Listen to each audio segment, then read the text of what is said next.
ગઈકાલે એસઓજીને એક બાતમી મળી હતી કે સરથાણા વિસ્તારની અંદર યોગી ચોકમાં એપલ સ્ક્વેર નામની બિલ્ડિંગ છે, ત્યાં 402 નંબરની ઓફિસ છે. એની અંદર એમ કે હોજિયારીના ધંધાની આડમાં એક નકલી નોટ છાપવાનું કામ ચાલી રહ્યું છે. તો એસઓજીએ ત્યાં રેડ કરતાં ત્યાં 3 આરોપીઓ સાથે ટોટલ 1,20,200ની ₹100 દરની 1202 નકલી નોટ મળી આવેલ છે. તે ઉપરાંત ત્યાંથી એ નોટની અંદર વપરાતી શાહી, પછી સ્કેલ્સ, રફ કાગળો, પ્રિન્ટર તથા પેનડ્રાઈવ આવો વિવિધ મુદ્દામાલ જપ્ત કરી અને કાયદેસરની કાર્યવાહી કરવામાં આવેલ છે. આ ઈસમોમાં એક સાગર કરીને જે છે તે અગાઉ સિંગાપોર પણ હોટલ મેનેજમેન્ટને લગતો કોર્સ કરીને આવેલો છે અને આનો માસ્ટર માઇન્ડ એ જ છે. અને એનો ભાઈ ભાવેશ સાગર રાઠોડ અને ભાવેશ રાઠોડ આ બંને આ નકલી નોટો બનાવવાનું કામ કરતા હતા.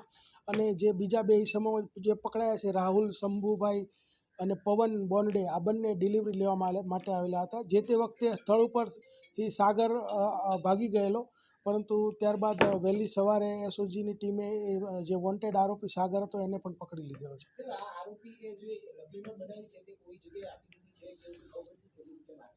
પ્રારંભિક જે પૂછપરછ કરી તો પહેલાં એ લોકોએ 10,000 રૂપિયાની નકલી નોટ બનાવેલી અને લારી ગલ્લે અથવા તો પેલી ચાની કીટલીને એવી જગ્યાએ છૂટક એને વાપરીતી વરાછા વિસ્તારમાં.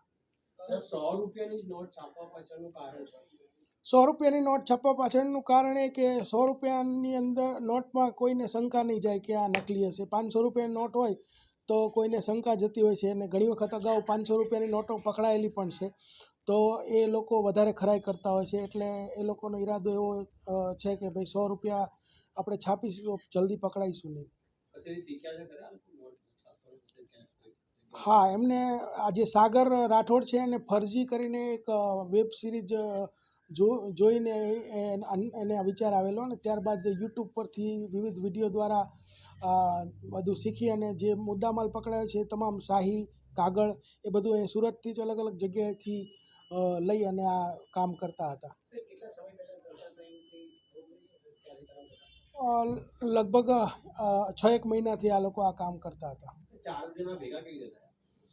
4 જણામાં જે ભાવેશ રાઠોડ અને સાગર રાઠોડ છે એ બંને ભાઈઓ છે અને એ બંને આ નોટ બનાવવાનું કામ કરતા હતા. અને જે બીજા 2 પકડાયા છે, રાહુલ ચૌહાણ અને પવન બોન્ડે, જેમાં એક રાહુલ છે મધ્યપ્રદેશનો છે, પવન છે મહારાષ્ટ્રનો છે, પણ બંને રહેતા હતા સુરતમાં. અને એ 3 એક અસલી નોટની બદલે 3 નોટ આ લોકો એને આપતા હતા અને એ માટે ડિલિવરી લેવા આવેલા અને એ દરમિયાન જ ઝડપાઈ ગયેલા. આ 4 એમાં સાગર છે 10 પાસ છે અને બીજા અભણ છે, એટલે નાનું મોટું પેલા ટેક્સટાઇલ માર્કેટમાં એ લોકો કામ કરતા હતા.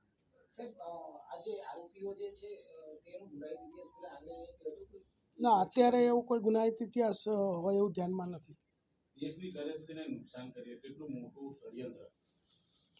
હા, એ તો આ લોકોએ સ્ટાર્ટ કરેલું અને આપણે એને તરત જ પકડી લીધા છે. અને ખરેખર એ સાચી વાત છે કે આ એક આપણા અર્થશાસ્ત્રને નુકસાન પહોંચાડવાનું કામ છે.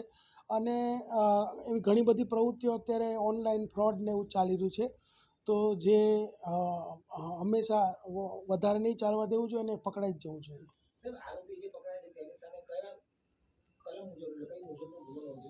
આરોપી જે પકડાયા છે એની સામે BNSની જે કલમો છે, BNS 178, 179, 80, 181 અને 61(1)(2) મુજબનો ગુનો દાખલ કર્યો છે.